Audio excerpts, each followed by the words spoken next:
Straight to the point. Now, kini mahigalang suroy-suroy sa mga hospital.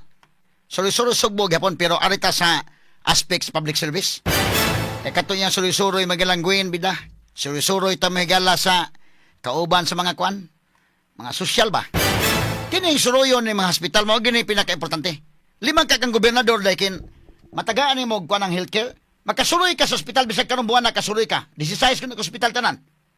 Suroyo ni mo dito karon. After 2 months, suroy na po kaglain. Bisa ka ng frequency sa suroy-suroy sugbo day. Instead suroy-suroy sugbo, isuroy ni mo sa mga hospital. Mabisita ng hospital sa gobernador. Medyo mo kuhan yun. Liban ka na, mga kung i-challenge pamila na nga, suroya yun tong mga hospital.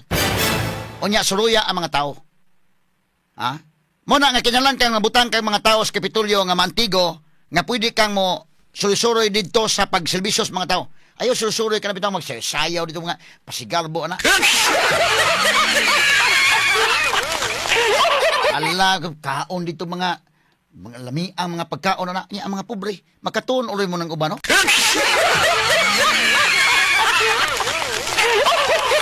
Mao tayo suroy-suroy pagka-extravagant kayo. Katong suroy-suroy yung Gwen. Ala, suroy-suroy sa dito na happy-happy sila. Ha? Mura man katong kantang Android, happy-happy siya. Siya titigilan when she...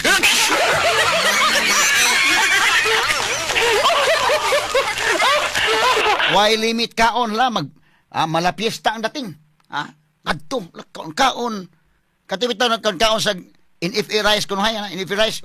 NFA rice sagay pero sudan humba.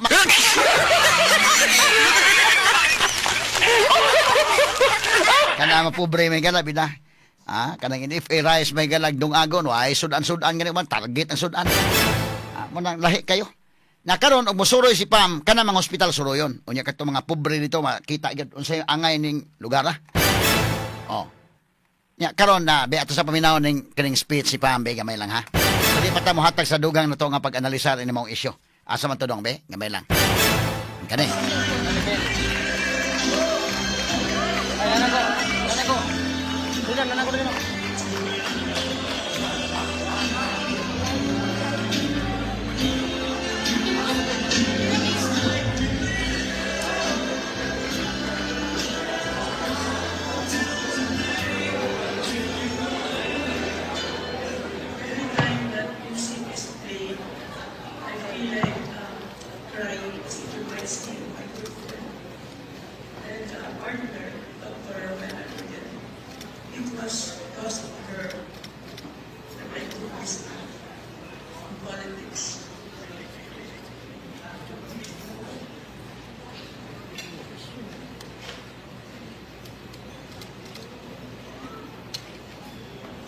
Vice Governor Glenn Soto, members of the Sangguniang, Mandalawigan, members of the Diplomatic Corps, mga kaigsuon, fellow Cebuanos across our beloved island. Maayong gabi, kaninyong tanan. With deep humility and a full heart, I stand before you today, not just as your newly elected governor, but as your partner in our shared mission. This moment is not about one person, one party, or one victory. Kini panahon na alam na natong tanan. Rising to the call of service, guided by our collective hope and determination. The 1.1 million strong mandate you have given me is clear. To lead with integrity, to serve with compassion, and to govern with purpose. When I took my oath of office, I made only one internal promise: to lead with conscience, not convenience. Dili kini pag-gobernador para lang sa papel. Dili kini pagbuhat ng programa na para lang sa litrato. This is a leadership that must restore integrity, dignity, and efficiency in governance. Okay, cut gamay dong. Nindot nila. Dili ni programa nga para lang sa litrato, para lang sa papel. Ha? Dili kay kanang programa dahil nga pida. Hala, picture. Nagdaghan ang picture o ang video. Sige, proceed. This is a leadership that must restore integrity, dignity, and efficiency in governance.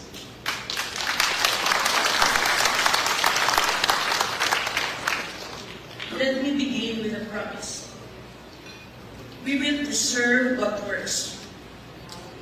Because good governance is not about dismantling the past for the sake of power.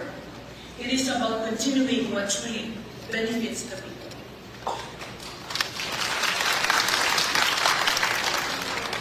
There will be no sweeping changes just to make a statement. Competence, not color, ang masihanan sa atong panirbisyo.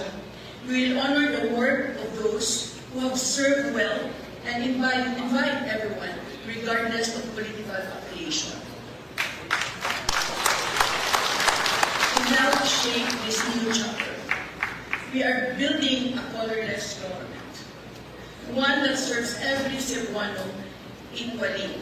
Ang akong kapitolyo abli sa tanang tao, dili lang sa mga pinili. I will open the doors for a weekly audience to the marginalized and the ordinary folks. To my beloved Cebuano, laguna na ako'y higayon, makikimangat sa makasangan sa inyong mga young people. On the other hand, we believe that continuity alone is not enough. We must also confront what is broken. That is why today, I reaffirm the promises I made during my campaign.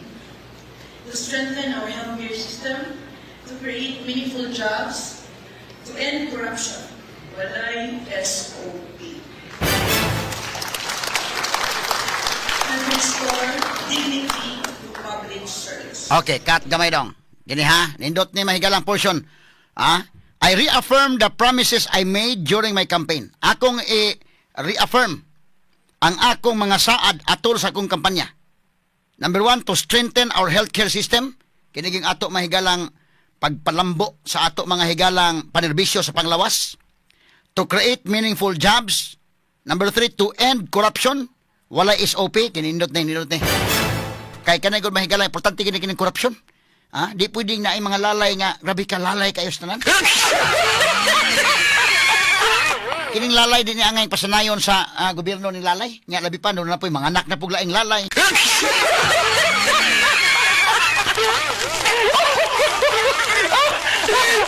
Makita na ba nimo mga apo bisag gagmay pa, klaro na pong lalay.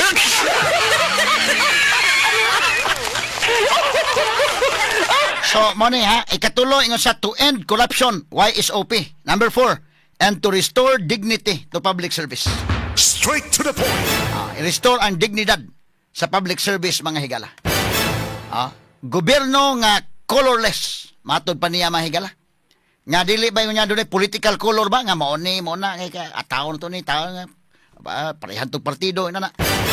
Importante nga, masabihan mahigala ang mga sugbuanon. Okay, ate padayon dong. Sinigdalang tama ng ating mga hospital, dili angay umagon sa mga doctor and nurses. I have directed our team to urgently review our current manpower and begin hiring where needed before the month ends.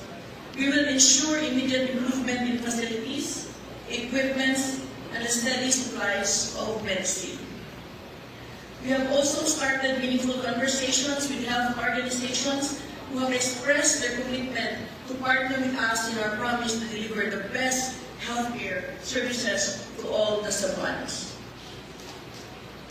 We will deploy mobile clinics by July 7 and mobile kitchen to reach even the most remote barangays. Walay pamilya na pasagdan tungod lang kay layog sila sa syudad.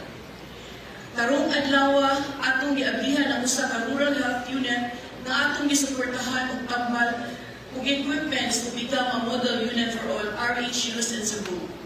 Salamat Compostela for your hospitality.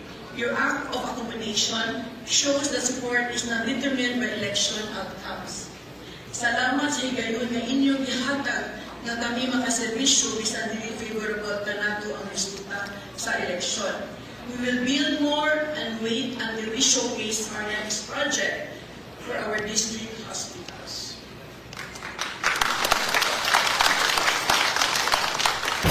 Okay dong, katsa dong. Okay, so kini mahigala mauni ang mga pamahayag ni Pam Baricuatro mga kaigalaan kagabi atol sa kini ang gipahigayon nga inaugural ceremony mga sukin tigpaminaw. So emphasize mga higala kining sa mga hospital, no, mga sukin tigpaminaw kinig yung healthcare mga higala nato, no, kay kini ang importante magyud ni mga kaigsunan ug mauni ang katutuang unang adlaw pa lang niya atong June 30 nga ubay-ubay ni iyang mga gipampirmahan nga mga executive orders. So karon sa iyang speech iya man higalang gi-emphasize sa iyang speech mga sukin tigpaminaw. Okay, so kining anak po ni Pam God kay Doktora Maniday. So makatabang ni katumin anhi ba Nikki man to, no? Diri katong diri ang kauban niya. Makatabang ni unya kining iyang bana ni Pam Baricuatro medyo okay man sa dog background ni, no?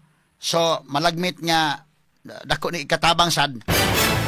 Unya kini ang simpre na adya mahigala si Is Durano, posible mahigala nga makadeliver ni og ingon sa mahigala nga kini ang so si Edmond Lau og uban pa nga naa diha mga sukit tigpaminaw. Iyang mga naglibot niya o mga lawyers po naa si attorney Risty Arnaez o uban pa nga mga naa diha. Okay, so ang naada ni Pam Baricuatro days Kapitulyo mura na siya kanang 3-in-1 ng ila kay si Pam unya ang iyang anak doktora man pagkatabang ang iyang bana sad kay konsultant pa niya bana. So magkatabang sad kay doktor man siya niya bana, no? Okay. Ang importante na gyud ang kanana ang sincere nga pag-alagad ngadto sa katawhan. Nya kini pod mga higalang naa sa iyang palibot nga atong inyon nga kuan mutabang mga higala para nga ma-deliver ang mga kaayuhan nga pagserbisyo ngadto sa katawhan. Straight to the point. Kami dres DYHP magtan-aw mi sa kuan manghinaot mi nga magmalampuson siya sa iyang panggobyerno. Onya kinini ang kadto si kanhi Gobernador Gwendolyn Garcia manghinaot na punta niya nga sa iyang private nga kinabuhi maoki na sa didto ni na magsamok-samok. Adto na lang ka sa Oak Ridge Gwen kinini ang adto na lang ka dito pag ayo-ayon na dito kay kinini ang atong pasagdan nga makahatag og maayong serbisyo ni sa katawhan si Pam. Onya ang provincial board rest assured nga kami diri sa DYHP RMNC bumahatag mi ako mismo mohatag ko og fair nga analysis og fair nga komentaryo ni anay mahigalang mga panghitabo diha og angay daygon na to og angay mahigalang sawayon mo saway ta muna magtan-aw mi diri lang mi sa layo-layo para makakita mi ninyo sa gobernador og siya mooy local chief executive og sa legislative pod magtan-aw mi diri kami diri sa DYHP RMNC ang pinaagi ni ana may gala makatabang ta nga mutarong sila day ba. So balikon ko kung dunay mga plano si Pam nga tan-aw ninyo angayan ninyong babagan sige kuan man na naman ang principle sa check and balance pero tan-aw ninyo nga kanang plano para sa mga tao dili angay babagan ayo babagi kay maka-evaluate ra ba ta ang mga tao maka-evaluate ra ba mutabang ra ba mi sa DYHP og evaluate ana. Di na ba may pwedeng isuos bulsa kining planuha para na sa mga tao importante ni. Di pwede nga kuano ni. Kana nang babagan lang kay Kay ni adtong first day pa lang ni Pam. Why klaron turnover pero pag first day pa lang mga higala wa magsilbi ang sabotahe ni Pam Baricuatro. Nakapamirma siya og 12 gyud ka mga executive orders mga sukit tigpaminaw. Nya sa ako nagingon akong i-discussing 12 ka mga executive orders anindot kayo. Ang akong giganahan gyud ang number 1 o ang number 12. Nindot di tanan pero induta sa kanang kuno number 1 ug number 12 di pwedeng og ikaw board member ka magbabagbabag ka political suicide imong gihimo. Na asa man tong pagpamirma niya dong. Sa di pa na to i-discuss ato sang pagtagad to yang pagpamirma gyud. Atong first day kani. Nay audio ni. Bes. Urgent release of appropriated funds for medical purposes to strengthen Cebu Provincial Hospital's response capacity. Oh, kana first. Pirma. Okay. Oni ha. First day pa lang na.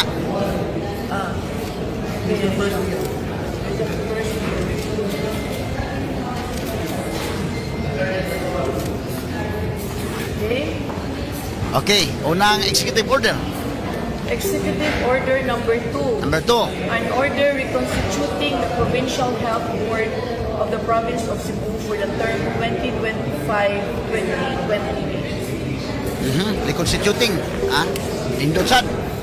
Reconstituting the Provincial Health Board. Nindot sad. Pirma. Number 2 na. Saksaon sa nato ha kay nindot ni ato i-discuss yung mga higala ha. Second executive order sa first day pa lang. Ay, wala. Takubali ako na. Shock sila may galawa mga pass ma'am. First day, nakalihok na yun. Executive Order number 3.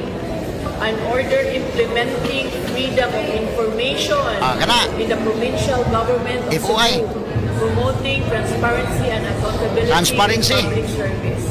Lipay mo. Kanindot. Lipay yun. Transparency. Freedom of information.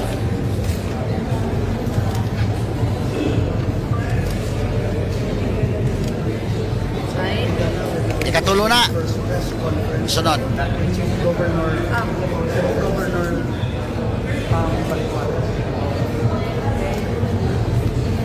Executive Order number 4. Number 4. An order creating a task force to address issues and concerns relating to the 91 or 93-1 blocks and other provincial occupied lands. Nindot sad ni. Nag-swap deal day. Nine. Nakahimo na executive order. 12 ka po. Task force para sa 93-1. Kurat siguro na ng kalagihan nga. Executive Order number May 5. klarong transition An pero na. order creating the Cebu People's Action Center. People's Action Center. CPAC. Executive order number 5. Pirmahan. Why transition nga klaro pero nakahimo na yon.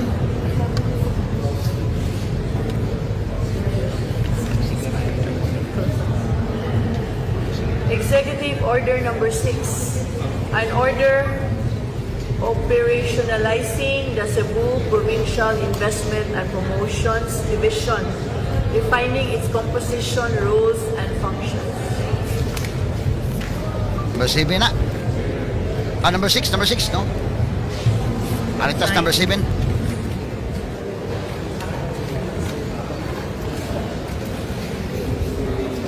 Executive Order number 7. An order reconstituting the Bids and Awards Committee, BAC, of the Provincial Government of Cebu and their respective members and secretariat. Okay, back ha. Importante ka ng back ha. I-sure ball ka ng dili mga lalay.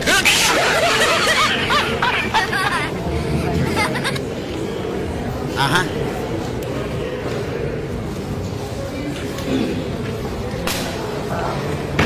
Executive Order number 8. Number 8. An order creating the Special Review Committee of the Provincial Government of Cebu. Special Review Committee.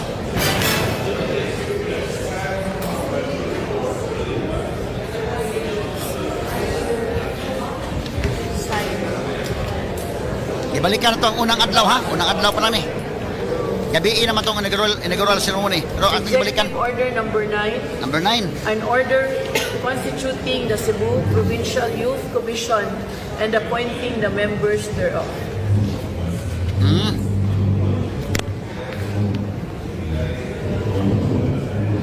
Sign.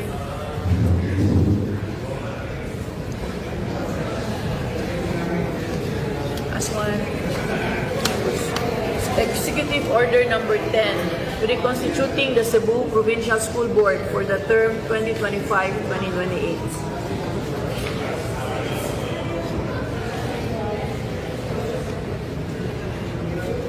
Sign. Okay. Okay. Thank you. Kaniha, kuha na sa niya, i-discuss na ko ito. Executive Order number 10.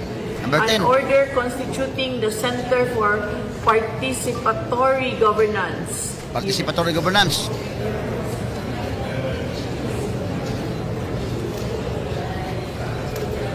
Sign. Thank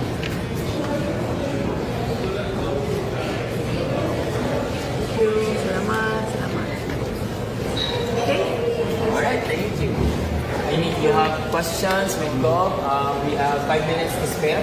Now we have 10 minutes, okay, 10 minutes. So, Bob, what made you decide to prioritize this 10 executive orders? Napa to, tin pa nila, napa puno, nga duha. based Asa on ba to? my priority projects. As you can see, the first executive order was for the releasing of emergency funds for medical supplies. Kaya pa ha?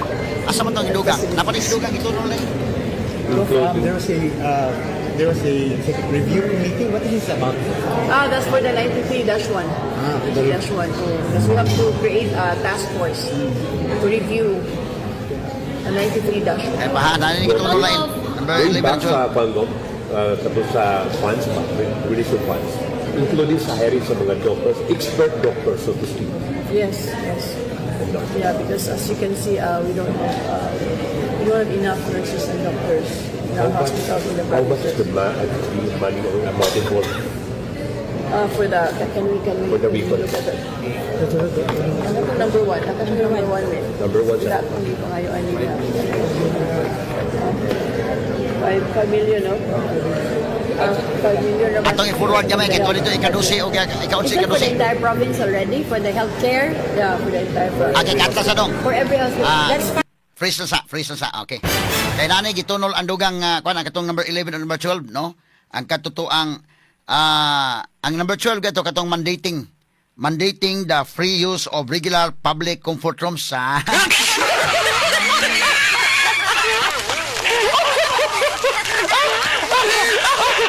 diha ang katong libre na ang wiwi ug pupo sa mga terminal, mga higala. Tanawa ra gud ha, tanawa akong i-discuss og sugod-sugod mga kaigalaan. Ang executive order ni Pambali 4, 12 kini kabuok. Ang una gyud mga higala kay wa mo kung sa una gyud, nanumdum mo? Kani oh? Urgent executive order number 1, urgent release of appropriate funds to improve to improve and strengthen provincial hospitals response and capacity. Straight to the point. Libang ka na? Executive order number 1 ha? Pwede ba nang makuandong? Pwede ba nang atong ma-zoom in pa yun? Makaya pa ni names? Ma-zoom in pa? Sige, ka na lang. Ang executive order number 1, an order for the urgent release of appropriated funds for medical purposes to strengthen Cebu Provincial Hospitals response capacity. Straight to the point. Sa Binisaya pa kamanduan kini nga dinalian nga pag-release sa pundo. May labot sa medical nga mga katuyuan o pagpalig-on sa mga provincial hospital sa Subo o ang ilang kapasidad sa pagresponde. Nangigaw eh. Muna ang executive order number 1 ha. Ikumpara sa kangwen. Sa itong kangwen, dili naman makita andong, sige na lang, pero nakinumdum mga tao, naghimo sa executive order, padong na siya mga higala nga kon, kaya mga midnight executive orders ba, kani. Creation establishment of trust funds, muna yung executive order. Natawa number 1, ang number 1, nagwin sa suroy-suroy sugbo. Oh.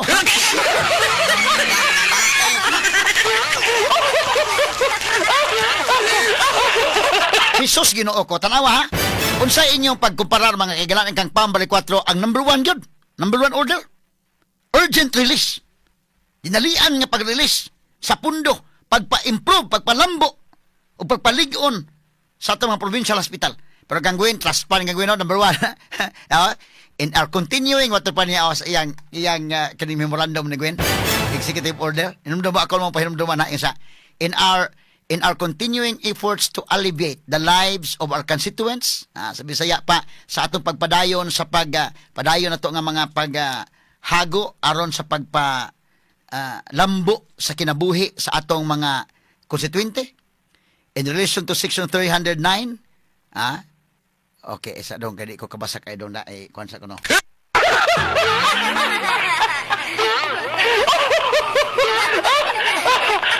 Sige. Sige, okay na to, Nims. Okay na to. Anak na to, Nims. Ito, matandi na to, Nims. Pagka-aligriha kayo, mga higala. Ang kangguin, number one yun niya, number one, yun sa, pag yun niya nga, you are hereby directed, sa lubre inginan, you are hereby directed to create and establish trust funds to ensure the continuation, preservation, and maintenance of the following, to wit, suroy-suroy sa Sugbo.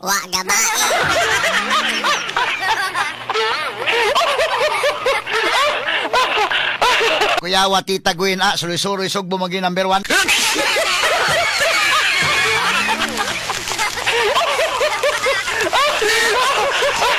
Kumparas kang Pam, kanang kang Pam ba? Sige na to, okay na to dong, katong imong gitapa dong. Anindo to dong na, may itong pagkahimuan nimo dong names.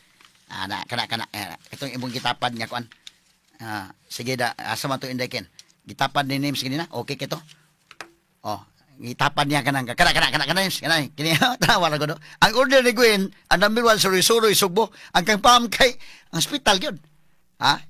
Urgent gyud, dinalian gyud. Ang pag-release sa pundo para sa mga hospital. Mo na'y tinuod nga gobernador alang sa katawhan. Mo na'y tinuod mga higala nga gobernador nga nagmahal sa katawhang Subuanon. Mo na'y klaro.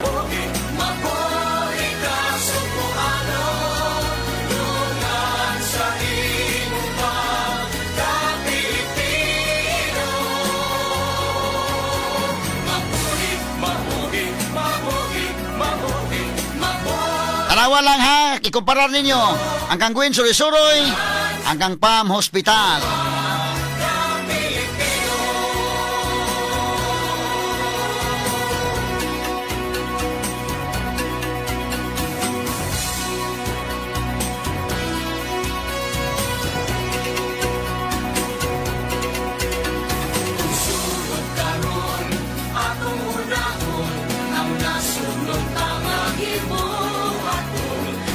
Ang importante yun, sincero yun nga pagpanerbisyo.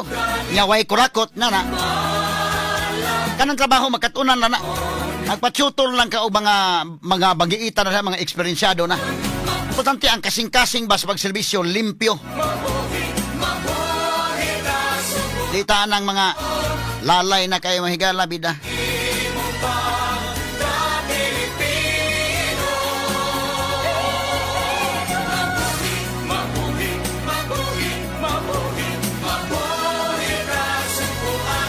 Kini mo'y tinuod yun nga mabuhi ka Sugbuanon.